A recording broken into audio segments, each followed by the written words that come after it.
of Lord Krishna is used to sing in thought of their friend and wish his everlasting company. And the same is here today. And today we all feel like enjoying and dancing with Lord Krishna. So the audience, the next performance is based on the devotion of Lord Krishna. So enjoy this drama. बताओ कहाँ मिलेगा श्याम। जय श्री श्याम। भक्तों, श्री कृष्ण के अनेक भक्त हुए। उन्हीं भक्तों में से एक नाम भक्त रसखान का भी आता है। 1558 ईस्वी दिल्ली में जन्मे सैयद इब्राहिम खान कृष्ण भक्ति की कविताएं लिखने के कारण कवि रसखान के नाम से प्रसिद्ध हुए। मुसलमान होते हुए भी कृष्ण भक्ति और उनके प्रेम की अविरल धारा प्रवाहित करने वाले रसखान के सवैये तो सचमुच रस के खान हैं। मानुस हों तो वही रस खाने, बसों ब्रज गोकुल गांव के ग्वारन। जो पशु हों तो कहा बस मेरो, चरो नित नंद की धेनु मझारन। प्रस्तुत पंक्तियों में श्री रसखान जी ने मनुष्य और पशु हर जन्म में ब्रज भूमि में ही रहने की प्रार्थना की है। ऐसी क्या बात हुई जो कृष्ण की भक्ति रस में बहकर एक खान रस खान बन गया।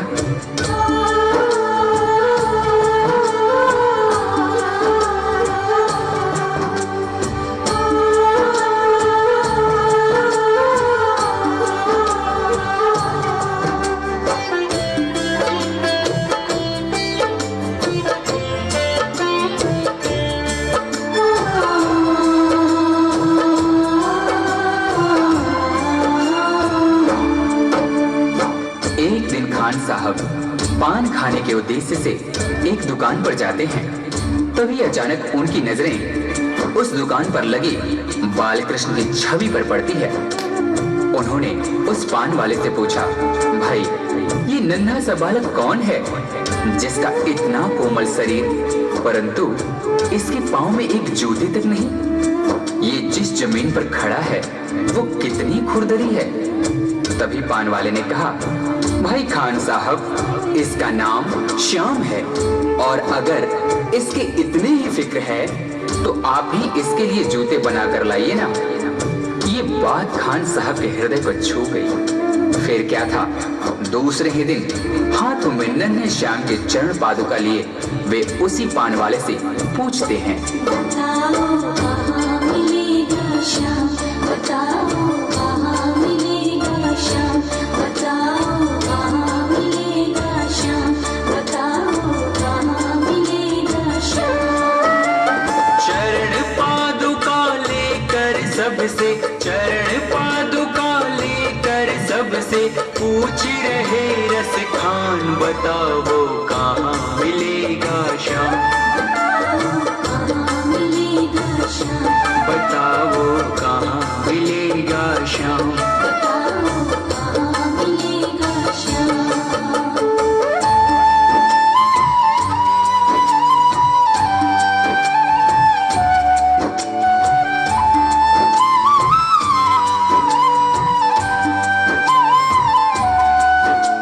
पान वाले ने देखा कि यह तो सचमुच ही चरण पादुका लेकर आ गया। उसने अपना पल्ला झाड़ते हुए कहा, देखो भाई यह नन्हा बालक यहाँ तो तुम्हें नहीं मिलेगा, शायद कहीं और मिल जाए, जाकर किसी दूसरे से पूछते क्यों नहीं। उस नन्हे श्याम की सूरत को अपने दिल में बसाए खान साहब चल पड़ते हैं और रास्ते में आने जाने वाले हर व्यक्ति से पूछते हैं, वो नन्हा सा बालक है, सांवली सी सूरत है, बाल घुंघराले उसके, पहनता मोर मुकुट है।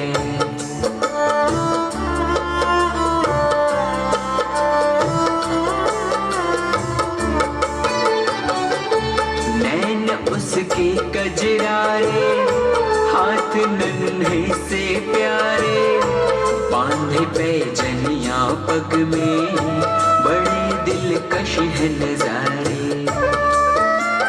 घायल कर देती है दिल को, घायल कर देती है दिल को, उसकी एक एक मुस्कान बताओ कहाँ मिलेगा श्याम,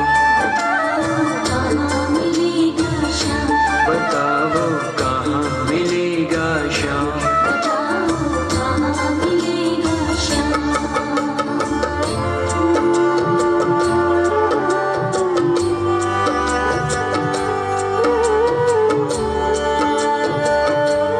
श्री कृष्ण ने देखा कि यह भक्त मुझे नन्हे श्याम के रूप में ढूंढ रहा है, वह तो मुझे इस रूप में पहचान में नहीं पाएगा।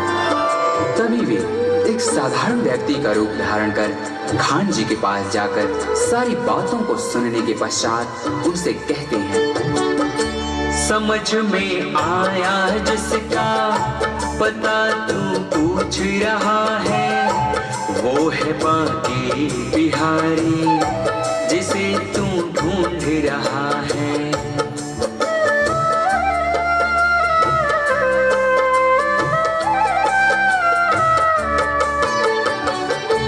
कहीं वो श्याम कहाता, कहीं वो कृष्ण मुरारी, कोई सांवरिया कहता, कोई गोवर्धन धारी।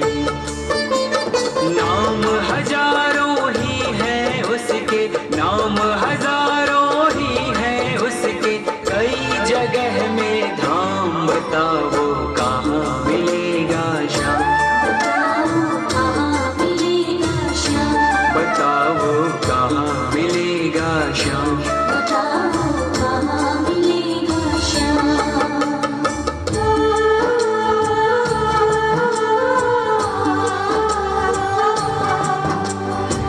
उस भले व्यक्ति ने खान जी को वृंदावन जाने को कहा। फिर क्या था, मानो मुसाफिर को मंजिल मिल गई हो। बिना खाए पिए लगातार चलते हुए खान साहब वृंदावन में कृष्ण के मंदिर तक जा पहुंचते हैं। पागलों जैसी हालत, हाथों में जूते लिए, अन्य समुदाय के होने के कारण मंदिर के पुजारियों ने उन्हें अंदर आने से मना कर दिया। नन्हे श्याम से मिलने की आस लिए खान साहब रो पड़े।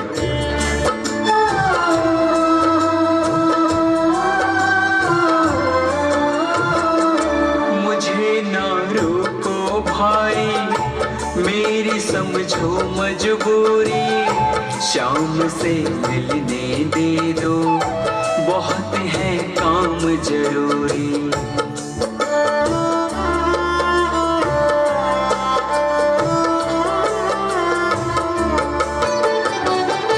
सीढ़ियों पे मंदिर के डाल कर अपना डेरा, कभी तो घर के बाहर श्याम आएगा मेरा। इंतजार करते करते ही, इंतजार करते करते ही सुबह से हो गई शाम, बताओ कहाँ मिलेगा श्याम, बताओ कहाँ मिलेगा श्याम।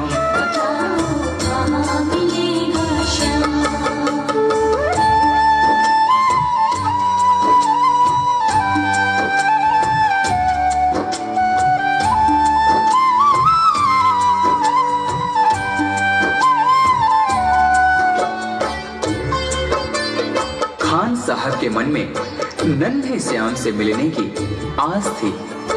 इसी विश्वास के साथ वे वही मंदिर की सीढ़ियों पर रात भर बैठे रहे। जाग कर रात बिताई, भोर होने को आई, तभी उसके कानों में कोई आहट सी आई।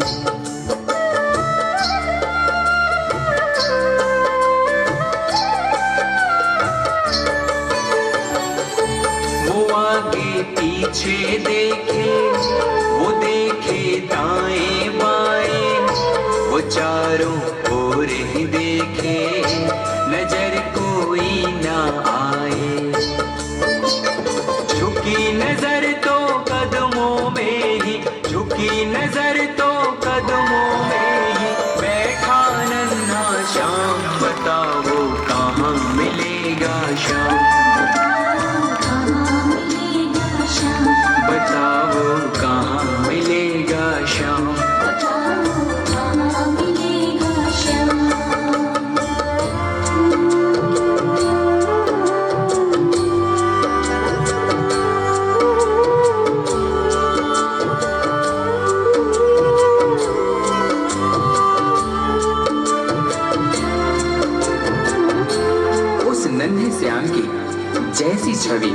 भक्त खान जी ने अपने हृदय में बसाई थी, ठीक वैसी ही उन्होंने अपने सामने पाया। खुशी से गदगद होकर गोद में उसे उठाया, लगा कर के सीने से बहुत ही प्यार लुटाया।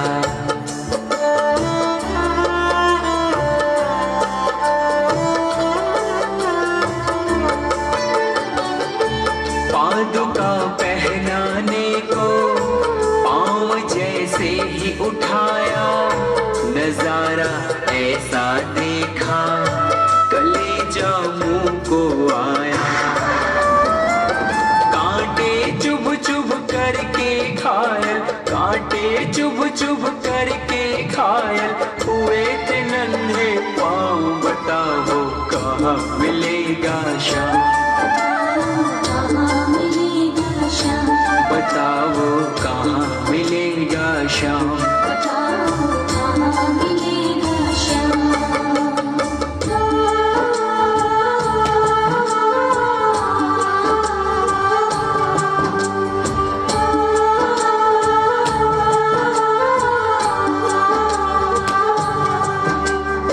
खान साहब ने श्याम के घायल पांवों को देख रो रो कर उनसे कहा,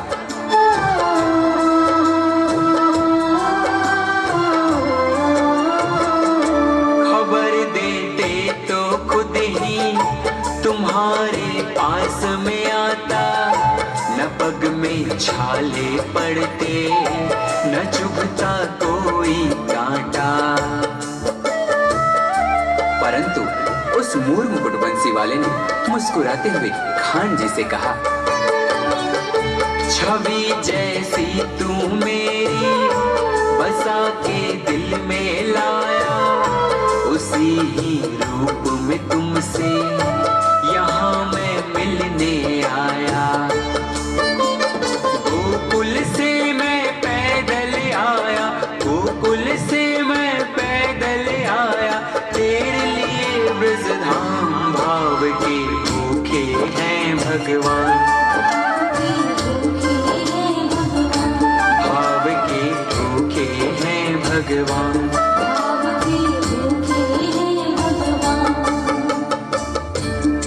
इस प्रकार भक्त और भगवान का मिलन शायद ही देखने को मिले।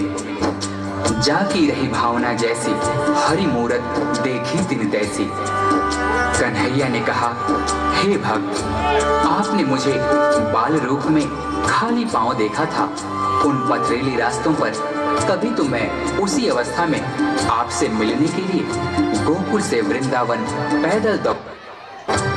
आपके हाथों से चरण पादुका पहन मुझे त्रिलोक की सारी खुशियां मिल गईं। शाम की बातें सुनकर कभी वो हुआ दीवाना, कहा मुझको भी दे दो अपने चरणों में ठिकाना। तभी से खान जी श्याम नाम के भक्ति रस में ऐसे डूबे कि उन्हें रस खान के नाम से जाना गया। तू मालिक है दुनिया का ये मैंने जान लिया है, लिखूंगा पद तेरे ही आज से ठान लिया है। श्याम प्रेम रस बरसा सोनू, श्याम प्रेम रस बरसा सोनू, खान बनारस खान। भाव के भूखे हैं भगवान, भाव के भूखे हैं भगवान। कांटों पर चल करके रखते, कांटों पर चल करके रखते अपने भगत का मान। भाव के भूखे हैं भगवान, भाव के भूखे हैं भगवान, भाव के भूखे हैं